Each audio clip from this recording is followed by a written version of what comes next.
2월 5일 성경 읽기 시간입니다. 우리 오늘은 레위기 14장에서 15장에 있는 말씀을 읽겠습니다. 14장. 하나님께서 모세에게 말씀하셨다. 악성 피부병에 걸린 사람은 정결하게 하는 날에 지켜야 할 규례는 이러하다. 먼저 그 사람을 제사장에게 데려가면 제사장은 그를 집 밖으로 데리고 나가서 살펴보아야 한다. 악성 피부병에 걸린 사람이 병에서 나았으면 제사장은 정결하게 되려는 그 사람을 위해 살아있는 정결한 새 2마리와 백향목 가지와 주홍색 실과 우수이초를 가져오도록 사람에게 지시해야 한다. 제사장은 병에서 나은 사람에게 지시하여 그 2마리 새 가운데 1마리를 맑은 물이 담긴 질그릇 위에서 잡게 해야 한다. 그런 다음 살아있는 새와 백향목 가지와 주홍색 실과 우수이초를 가져다가 맑은 물 위에서 죽은 새의 피를 찍어 악성 피부병이 나아 정결하게 된 사람에게 7번 뿌리고 그를 정결하다고 선언해야 한다. 마지막으로 살아있는 새는 넓은 들로 날려보내야 한다. 정결하게 된 그 사람은 자기 옷을 빨고 자기 몸의 털을 모두 밀고 물로 씻으면 정결하게 된다. 그 후에 그는 진으로 들어가도 되지만 자기 장막 밖에서 7일 동안 생활해야 한다. 7일째 되는 날 그는 자기 몸의 털을 밀에 머리털과 수염과 눈썹까지 모두 밀어야 한다. 그런 다음 자기 옷을 빨고 물로 온몸을 씻어야 한다. 그러면 그 사람은 정결하게 된다.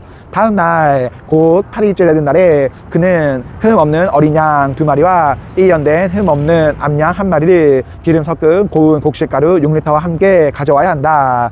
그 사람을 정결하다고 선언할 제사장은 그와 그가 바친 제물을 회막 입구 하나님 앞에 두어야 한다. 제사장은 어린 양 2마리 가운데 1마리를 끌어다가 기름 0.3리터와 함께 보상 제물로 바치되 하나님 앞에서 흔들어 바치는 제물로 올려 바쳐야 한다. 속죄 제물과 번제물 잡는 곳, 곧 거룩한 곳에서 그 어린 양을 잡아야 한다. 보상 제물은 속죄 제물과 마찬가지로 제사장의 몫이다. 그것은 지극히 거룩한 것이다. 제사장은 보상 제물의 피 얼마를 받아다가 정결하게 되려는 사람의 오른쪽 귓볼과 오른손 엄지손가락과 오른발 엄지발가락에 발라야 한다. 그런 다음 기름을 가져다가 자기 왼손 손바닥에 붓고 오른손 손가락으로 그 기름을 찍어 하나님 앞에 7번 뿌려야 한다. 제사장은 그 남은 기름을 정결하게 되려는 사람의 오른쪽 귓볼과 오른손 엄지손가락과 오른발 엄지발가락 곧 보상 제물의 피를 바른 부위에 덧발라야 한다. 나머지 기름은 정결하게 되려는 사람의 머리에 바르고 하나님 앞에서 그를 위해 속죄해야 한다. 마지막으로 제사장은 부정한 상태에서 벗어나 정결하게 되려는 사람을 위해 속죄 제물을 바치고 그를 위해 속죄한 뒤에 번제물을 잡아 제단 위에서 곡식 제물과 함께 바쳐야 한다. 이와 같이 제사장이 그 사람을 위해 속죄하면 그 사람은 정결하다. 가난하여 이러한 제물을 바칠 형편이 못 되는 사람은 어린 수양 1마리를 보상 제물로 가져와서 자신을 위해 속죄할 흔들어 바치는 제물로 바치고 기름 섞은 고운 곡식가루 2리터와 기름 0.3리터를 곡식 제물로 바쳐야 한다. 형편이 닿는 대로 사암비둘기 2마리나 집비둘기 2마리를 바치되 1마리는 속죄 제물로 다른 1마리는 번제물로 바쳐야 한다. 8일째 되는 날에 그는 그것들을 제사장에게로 곧 회막 입구 하나님 앞으로 가져와야 한다. 제사장은 보상 제물로 바친 어린 양을 기름 0.3리터와 함께 가져다가 흔들어 바치는 제물로 하나님 앞에 흔들어 바쳐야 한다. 그런 다음 보상 제물로 바친 어린 양을 잡고 그 피 얼마를 가져다가 정결하게 되려는 이의 오른쪽 귓볼과 오른손 엄지손가락과 오른발 엄지발가락에 발라야 한다. 제사장은 자신의 왼쪽 손바닥에 기름을 붓고 오른손 손가락으로 그 기름을 찍어 하나님 앞에 7번 뿌려야 한다. 또한 자기 손바닥에 있는 기름을 찍어 보상 제물의 피를 바른 부위 곧 정결하게 되려는 이의 오른쪽 귓볼과 오른손 엄지손가락과 오른발 엄지발가락에 덧발라야 한다. 그리고 손바닥에 남아있는 기름을 가져다가 정결하게 되려는 사람의 머리에 바르고 하나님 앞에서 그를 위해 속죄해야 한다. 마지막으로 그 사람은 힘이 닿는 대로 마련한 산비둘기나 집비둘기를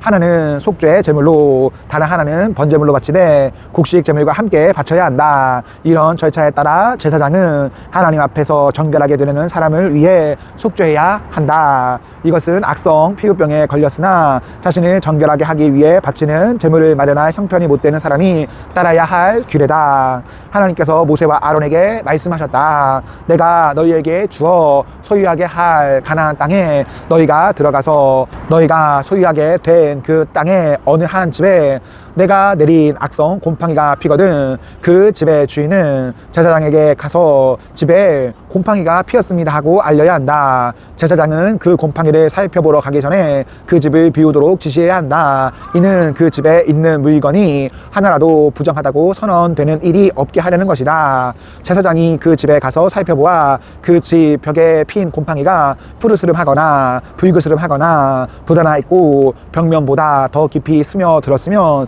제사장은 그 집 문 밖으로 나와서 그 집을 7일 동안 폐쇄해야 한다. 7일째 되는 날에 다시 가서 살펴보아 곰팡이가 그 집 벽에 두루 퍼졌으면 제사장은 곰팡이가 핀 돌들을 빼내어 성 밖의 쓰레기 더미에 버리도록 지시해야 한다. 반드시 그 집 내 벽 전체를 긁어내고 긁어낸 벽돌은 성 밖의 쓰레기 더미에 버려야 한다. 그러고 나서 돌들이 빠진 자리에 새로운 돌들을 끼우고 그 집 내벽에 벽돌을 다시 발라야 한다. 돌들을 빼내고 집 내벽을 긁어내어 벽돌을 다시 바른 뒤에도 곰팡이가 피면 제사장이 가서 살펴봐야 한다. 만일 곰팡이가 퍼졌으면 그것은 악성 곰팡이다. 그 집은 부정하니 그 집을 헐고 돌들과 목재와 벽돌을 성 밖의 쓰레기 더미에 내다 버려야 한다. 그 집을 폐쇄한 기간에 그 집에 들어가는 사람은 누구든지 저녁 때까지 부정하고 그 집에서 잠을 자거나 음식을 먹은 사람은 누구든지 자기 옷을 빨아야 한다. 그러나 제사장이 가서 살펴보아 내벽에 벽돌을 다시 바른 뒤에 그 집에 곰팡이가 퍼지지 않았으면 곰팡이가 제거된 것이다. 제사장은 그 집이 정결하다고 선언해야 한다. 그런 다음 새 2마리와 백향목 가지와 주홍색 실과 우슬초를 가져다가 그 집을 정결하게 해야 한다. 제사장은 맑은 물이 담긴 질그릇 위에서 새 1마리를 잡아야 한다. 그런 다음 백향목 가지와 우슬초와 주홍색 실과 살아있는 새를 가져다가 죽은 새의 피와 맑은 물에 담갔다가 그 집에 7번 뿌려야 한다. 이렇게 새의 피와 맑은 물과 살아있는 새와 백향목 가지와 우슬초와 주홍색 실로 그 집을 정결하게 해야 한다. 마지막으로 살아있는 새는 성 밖에 넓은 들에 놓아 주어야 한다. 제사장이 그 집을 위해 속죄했으니 그 집은 정결하다. 이것은 각종 악성 피부병과 백성, 옷과 집에 피는 노균과 곰팡이, 그리고 부스럼과 물집과 번들거리는 얼룩과 관련해서 따라야 할 절차로 언제 부정하게 되고 언제 정결하게 되는지를 판정하기 위한 것이다. 이것은 전염성이 있는 피부병과 노균과 곰팡이와 관련된 절차다. 15장 하나님께서 모세와 아론에게 말씀하셨다. 이스라엘 백성에게 전하여라. 그들에게 이렇게 일러주어라. 어떤 남자의 성기에서 고름이 흘러나오면 그 고름은 부정한 것이다. 고름이 계속 흘러나오든 흘러나오지 않고 고여있든 그는 부정하다. 고름이 몸에서 계속 흘러나오거나 고름이 몸 안에 고여있는 모든 날 동안 그는 부정하다. 그가 누운 자리는 모두 부정하고 그가 깔고 앉은 물건도 모두 부정하다. 고름을 흘리는 남자의 잠자리에 몸이 닿았거나 그가 깔고 앉은 물건에 앉았거나 그와 몸이 닿은 사람은 누구든지 자기 옷을 빨고 물로 몸을 씻어야 한다. 그는 저녁 때까지 부정하다. 고름을 흘리는 남자가 정결한 사람에게 침을 뱉으면 그 정결한 사람은 자기 옷을 빨고 물로 몸을 씻어야 한다. 그는 저녁 때까지 부정하다. 고름을 흘리는 남자가 타고 다니는 안장도 모두 부정하다. 그가 깔고 앉은 물건에 몸이 닿은 사람은 누구나 저녁 때까지 부정하다. 그러나 물건을 옮긴 사람도 자기 옷을 빨고 물로 몸을 씻어야 한다. 그는 저녁 때까지 부정하다. 고름을 흘리는 남자가 물로 2손을 씻지 않은 채 어떤 사람을 만졌으면 그에게 닿은 사람도 자기 옷을 빨고 물로 몸을 씻어야 한다. 그는 저녁 때까지 부정하다. 고름을 흘리는 남자가 만진 질그릇은 깨뜨려 버려야 한다. 나무 그릇은 물로 씻어야 한다. 코름을 흘리던 남자가 나아서 깨끗하게 되면 그는 정결해지기 위해 7일 동안 기다렸다가 옷을 빨고 흐르는 물에 몸을 씻어야 한다. 그런 다음에야 그는 정결하게 된다. 8일째 되는 날에 그는 산비둘기 2마리나 집비둘기 2마리를 가지고 회막 입구 하나님 앞으로 와서 제사장에게 주어야 한다. 그러면 제사장은 한 마리는 속죄 제물로 다른 한 마리는 번제 제물로 바쳐서 고름을 흘리는 그 사람을 위해 하나님 앞에서 속죄해야 한다. 어떤 남자가 정액을 흘리면 그는 물로 온몸을 씻어야 한다. 그는 저녁 때까지 부정하다.